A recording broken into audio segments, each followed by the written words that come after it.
Estás en Comunidad UDELAR, el periodístico de Uniradio. Juan Riet, ¿cómo estás? Bienvenido en otra nueva entrega del ciclo del Observatorio de la Cuestión Agraria acá en Comunidad UDELAR. Buen día, Camilo. Buen día, Gastón. Un gusto de vuelta estar por acá. Venís acompañado hoy también. Exactamente. Acompañado viene otra parte del observatorio. Ahí está, otro compañero integrante del observatorio. Estamos con Maximiliano Piedracueva, que es licenciado en Ciencias Sociales, como tú planteabas al principio. Sí. Tiene un máster también en Ciencias Sociales, si no me equivoco.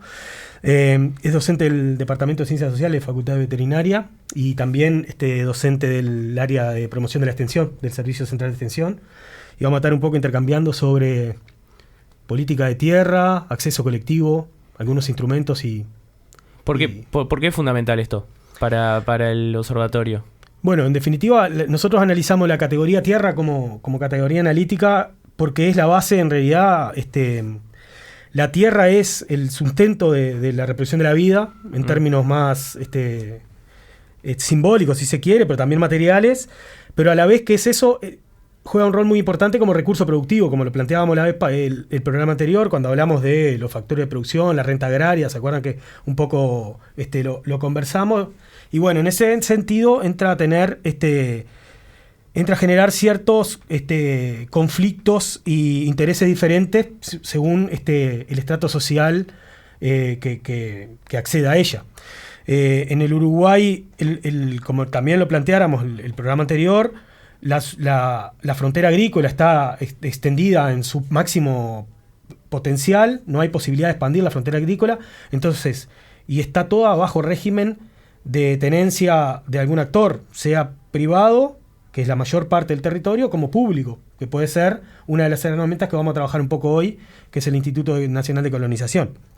En ese sentido, generó un proceso de estratificación social a nivel rural, el proceso histórico, estoy planteando, donde hubieron ciertos actores o ciertos sectores de la sociedad que se apropiaron de los territorios, conformando la clase conocida como los terratenientes, y sectores que quedaron subordinados a esa tenencia, que se vinculan a ellos a partir de diferentes formas de subordinación, que puede ser directamente el trabajo asalariado o la inserción en los diferentes sistemas productivos a partir de mano de obra, a partir de intercambio de especies, etcétera. Un poco lo que conversábamos la vez pasada.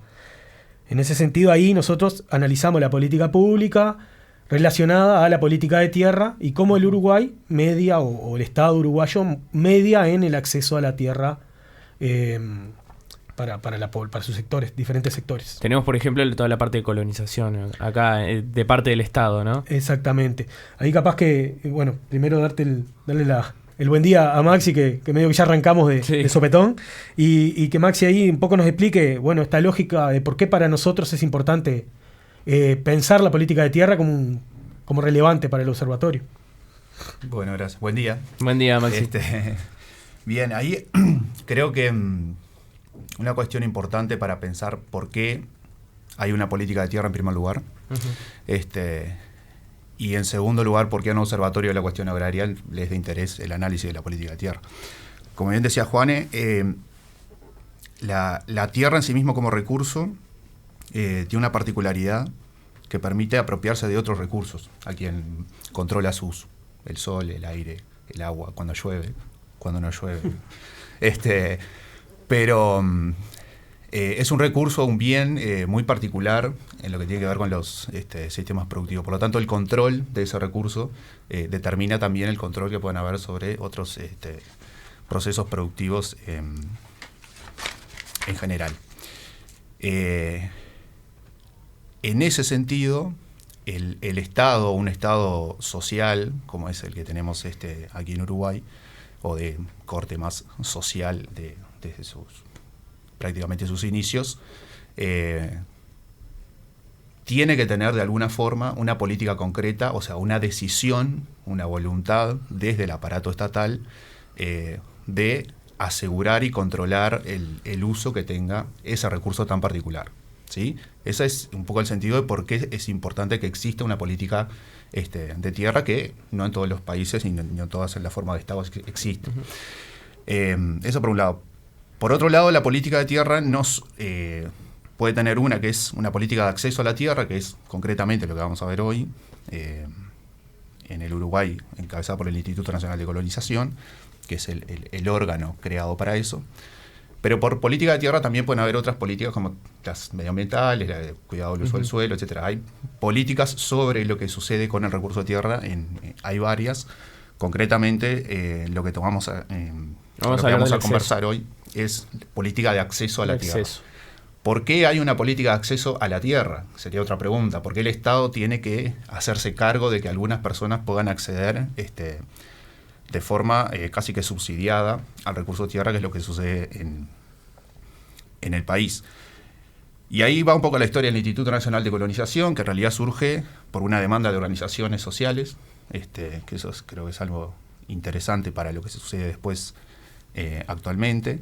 Se hace un Congreso por la Tierra, se demanda la creación de un organismo dentro del Estado que permita que, sobre todo en aquel momento, las familias que habitaban en el medio rural y no tenían acceso a la tierra, pero sí trabajaban la tierra, pudieran tener sus propias parcelas. Esa es un poco la historia del Instituto Nacional de Colonización allá por mediados del siglo XX.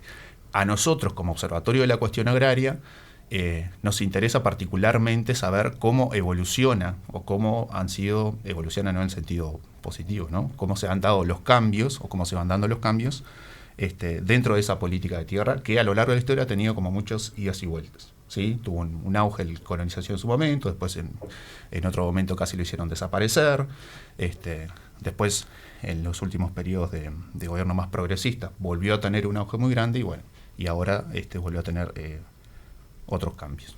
Pero bueno, un poco ese sería como el fundamento de por qué nos ponemos a analizar esto. Uh-huh. Hablamos del acceso a la tierra, pero también está como esto diferencial del acceso colectivo, ¿no? Exactamente. Ahí nosotros, desde el observatorio, una de las cuestiones que identificamos en el primer análisis, en el primer informe que realizamos en el 2020, era que había una política diferenciada de acceso, capaz que de acceso colectivo. Claro, como para poner en cuestión esto que contaba Maximiliano, de decir, bueno, sí, a ver cuál es la política de acceso a la tierra que tiene Uruguay a través de colonización, lo que sea, bueno, pero también está como dentro, en el análisis que hacían ustedes, veían esto, ¿no? Hay como una política diferenciada que refiere al acceso colectivo, no parte de una persona o un individuo. Exactamente, ahí capaz que para un paso previo, bueno, las formas que tiene el Instituto de distribuir tierra pueden ser en dos formatos. Un formato que es acceso a unidades productivas familiares, donde se priorizan las familias de productores rurales que están asentadas en los territorios. Ahí hay un criterio de requisitos de acceso a tierra que tienen que ver con que básicamente el recurso tierra sea el principal sustento de esa familia productora para los accesos individuales. Después hay una segunda modalidad de acceso que tiene que ver con los accesos colectivos, que se da a partir de dos formatos también. Uno que tiene que son los accesos de uso directo de la tierra, que es donde aquellos beneficiarios del acceso trabajan directamente en la unidad productiva, siempre a nivel colectivo. Producir para el consumo propio de quienes están o producir colectivamente para vender el producto y vivir de eso. Pero el trabajo, el sustento de la producción es mano de obra propia del colectivo. Sí, claro. Y después están los emprendimientos de acceso indirecto, de uso indirecto, que son aquellos que sociedades de fomento, cooperativas agrarias o otros actores colectivos acceden a una tierra para generar un servicio para su colectivo. Y ahí, en ese caso, no necesariamente son los propios asociados a la cooperativa que trabajan en el predio. Son como dos...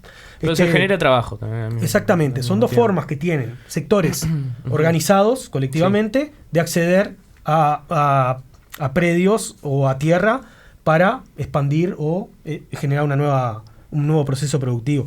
Eso es lo que es interesante para nosotros y por eso lo hemos venido trabajando, es que le ha permitido principalmente en el periodo 2005-2020 que planteaba Maxi, 2022 porque se extendió un poquito después del proceso de cambio de administración, desarrollar a sectores con poca posibilidad de acceso a tierra como los trabajadores asalariados o los productores familiares más pequeños, de desarrollar emprendimientos productivos colectivos en los que comparten trabajo, medio de producción, la toma de decisiones y los resultados que genera ese emprendimiento. Uh-huh.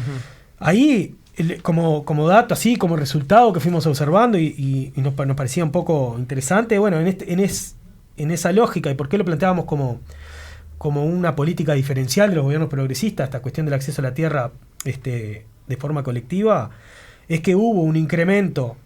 Si bien hubo un incremento del acceso a tierra generalizado, el instituto pasó de gestionar 88.000 hectáreas al inicio del gobierno progresista a gestionar, al inicio de la segunda presidencia de Tabaré Vázquez, son estos datos, estamos hablando de 2015, gestionaba unas 90.000 hectáreas, había el origen,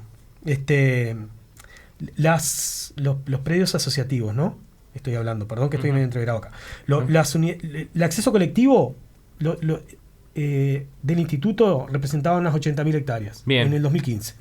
En el 2022 esa superficie pasó a 110.000 hectáreas. O sea, un incremento de un 25% de la superficie asignada a proceso colectivo. Ahí hay un diferencial con el resto del incremento de tierra asignada por el instituto. Uh-huh. El instituto hoy en día gestiona alrededor del 4% del territorio nacional en términos de relativo, unas 600.000 hectáreas, uh-huh. De las cuales unas 110.000 son de procesos colectivos, 500.000 aproximadamente están asignadas a unidades productivas familiares. Uh-huh. Ese es como el dato global. Bien. Y bueno, en la actualidad son unas 250 unidades productivas las colectivas que tiene el instituto bajo su gestión, vamos a decir. Uh-huh. Eso nosotros lo tomamos como base para la lectura posterior de la tendencia de la política de tierra a partir del cambio de la administración y que generó ciertos instrumentos que llevaron a cambios en esa lógica de distribución. Porque como siempre esto está atado a los cambios en los signos de gobierno, cosas que pasan en las democracias y en los países y en los sistemas electorales, los cambios en los signos de gobierno, los cambios de partidos, los cambios de la visión que hay sobre la política de tierras, ¿no? Y hubo como, bueno, un cambio con este cambio de gobierno. En el 2020 hubo esto, ¿no? Como una vuelta a cómo se veía la política de tierras. Sí, exacto. Sobre todo el cambio de gobierno y el tipo de cambio de gobierno que se dio. Creo que es lo que permite de alguna manera entender cuáles fueron los cambios que se fueron dando y por qué se fueron dando. Uh-huh. Recordemos que acá cuando estamos hablando cuando decimos el informe, estamos hablando del informe del observatorio del 2022, ¿no? Y tal vez adelantemos algunas cosas del informe 2023, ¿no? Exacto. Bien, por las dudas digo porque hablamos del informe ahora, el informe, estamos hablando del informe que hizo el observatorio de la cuestión agraria en toda su interdisciplina. Que analiza básicamente, hicimos dos, uno que analizó hasta el 2020 y una actualización 2021 que lo presentamos en 2022. Claro. Ya son datos 2021 con alguna aproximación al 2022. Claro, y ahora estamos haciendo ahora. Están preparando el que tiene datos de 2022. Y en ese informe del 2021 ustedes manejaron el concepto, el INC, el Instituto Nacional de Colonización, bajo sospecha. ¿Por qué? Ahí va. Bien, sí, eso fue creo que es un buen subtítulo, sí. Que sugiere un poco cómo desarrollar la lectura de ese apartado del informe. El cambio de gobierno, cambio político, el cambio ideológico que implicó esta nueva administración con relación a los últimos 15 años que había estado el Frente Amplio, tuvo como 3 o 2 estrategias grandes en general en la política, pero que también aplicaban a la política agropecuaria y más concretamente a la política de acceso a la tierra, que es un diferencial político ideológico muy grande entre las diferentes corrientes que hay. La idea del Instituto del INC bajo sospecha fue una estrategia discursiva y política que utilizó este actual gobierno de alguna manera para amparar algunas de las medidas que después iba a ir tomando, o incluso que quiso tomar y que después las tuvo que modificar o atenuar por diversas presiones, en muchos casos de organizaciones sociales, de la oposición y también incluso de sectores de la propia coalición de gobierno, ¿sí? Porque no había como tampoco un acuerdo muy grande en eso. La idea de sospecha que se había instalado implicaba que esta cantidad de tierra que nombraba Juan recién, que se había adquirido durante los 15 años anteriores, era un despropósito, que estaban mal asignadas. Se había instalado la idea de que se inventaban productores, ¿sí? Que con el acceso que se dio muy grande en estos 15 años a asalariados rurales, se instalaba esta idea de que esos en realidad no eran productores agropecuarios, eran asalariados, por lo tanto, al asignarles tierras se estaba inventando productores que después no sabían qué hacer, que no sabían producir, que no sabían gestionar, etcétera. Toda una serie de discursos que ponían en jaque sobre todo a esta política de acceso colectivo, ¿sí? Por otro lado, también se había instalado la idea de que era un exceso la cantidad de tierras, ¿sí? Y ahí tiene que ver con una cuestión más ideológica liberal de la propiedad privada y de la libertad que implica la propiedad privada. Es decir, el Estado no tiene por qué tener 600.000 hectáreas.